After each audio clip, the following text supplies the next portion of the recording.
Iran Aab-e Hormuz کی بحالی پر رضامند ہو گیا۔ عبوری معاہدے کا اعلان آج متوقع ہے۔ عرب میڈیا کے مطابق تہران نے پاکستان کو مثبت اشارے دے دیے ہیں۔ دونوں ملک مذاکرات میں اہم پیش رفت کے قریب ہیں۔ زیادہ تر معاملات طے پا گئے۔ ایک یا دو مسائل بدستور حل طلب ہیں۔ ایکسیوس کے مطابق ایرانی قیادت نے مجوزہ معاہدے کی منظوری دے دی۔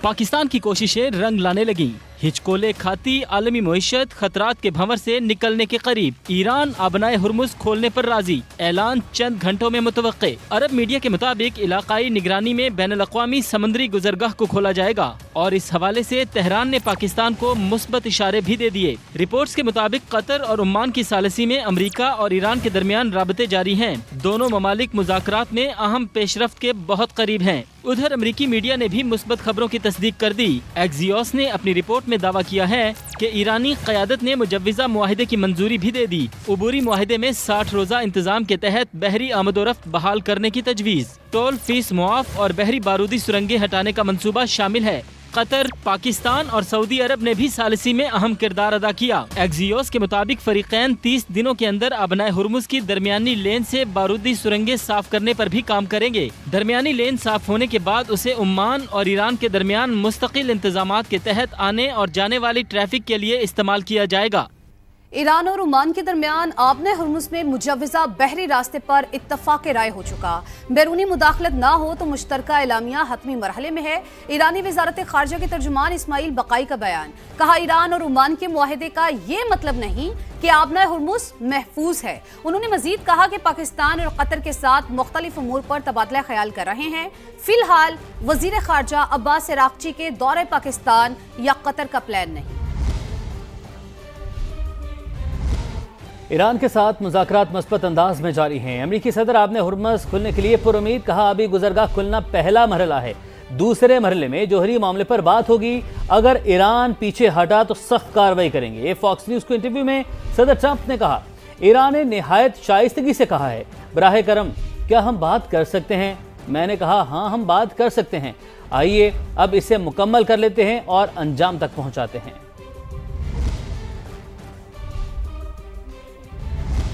اور پاکستان خطے میں امن کے لیے اپنی مخلصانہ کوششیں جاری رکھے گا۔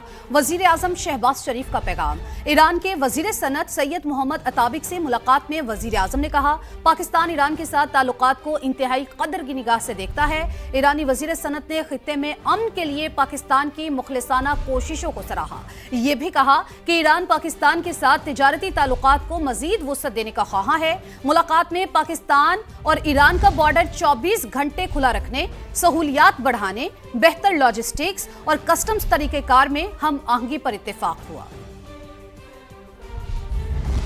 پاکستان اور امریکہ کا دہشت گردی کے خلاف تعاون مزید مضبوط بنانے پر اتفاق۔ واشنگٹن میں پاک امریکہ اینٹی ٹیررزم ڈائیلاگ کا چوتھا دور۔ دونوں ممالک دہشت گردوں کا نیٹ ورک توڑنے پر متفق۔ مشترکہ حکمت عملی پر تبادلہ خیال کیا گیا۔ قلعدم BLA، TTP، داعش، القاعدہ، خراسان کے خلاف تعاون جاری رکھنے کا عزم دہرایا گیا۔ امریکی محکمہ خارجہ نے مشترکہ اعلامیہ جاری کر دیا۔ پاکستان نے خطے میں امن، استحکام اور خوشحالی کے لیے مل کر کام کرنے پر زور دیا۔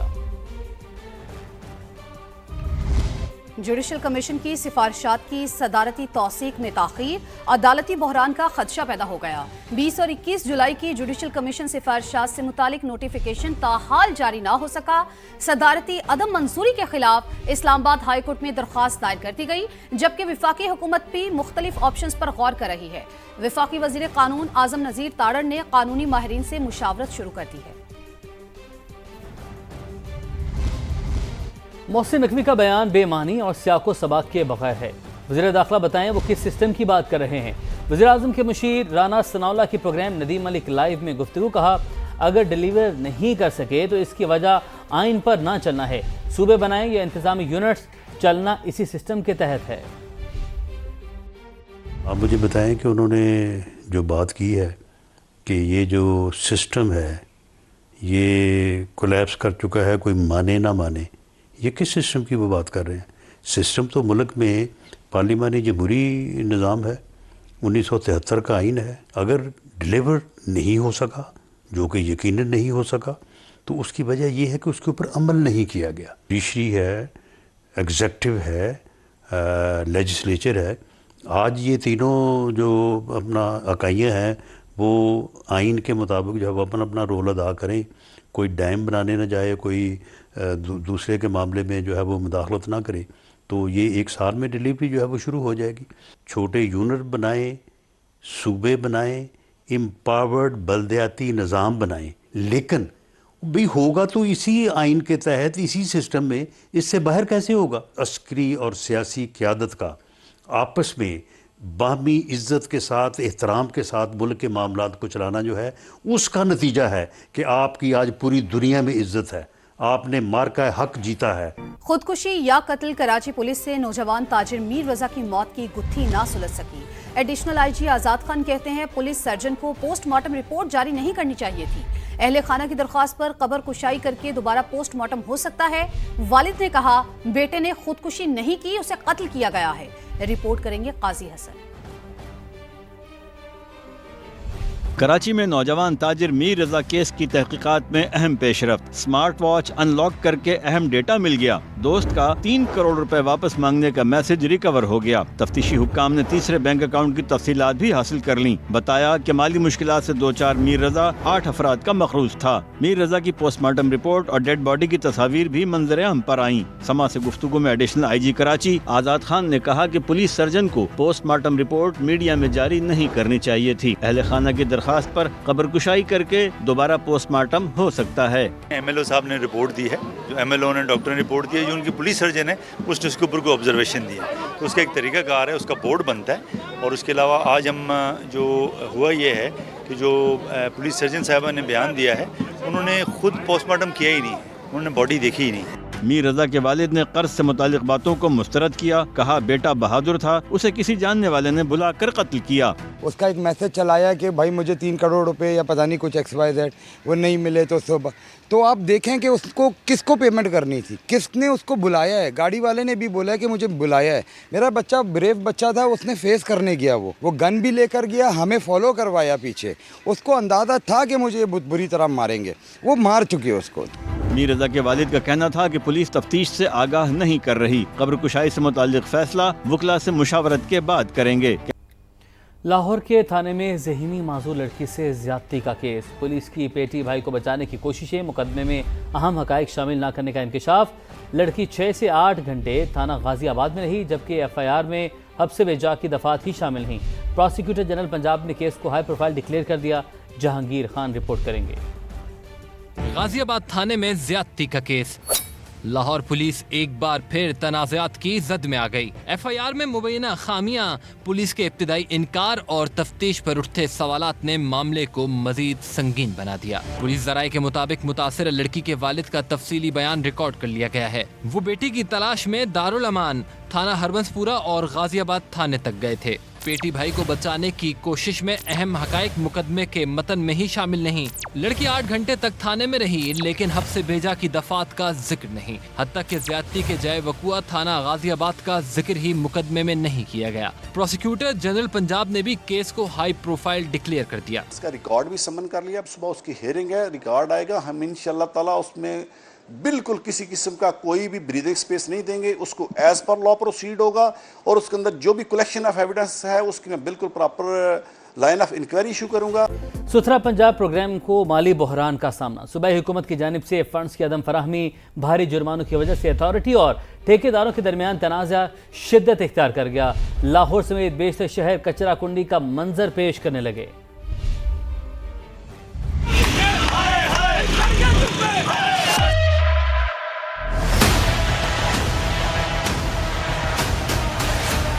غلاظت کے ڈھیر, کچرے کے انبار. صوبائی حکومت کا منصوبہ ستھرا پنجاب مالی اور انتظامی مشکلات کا شکار.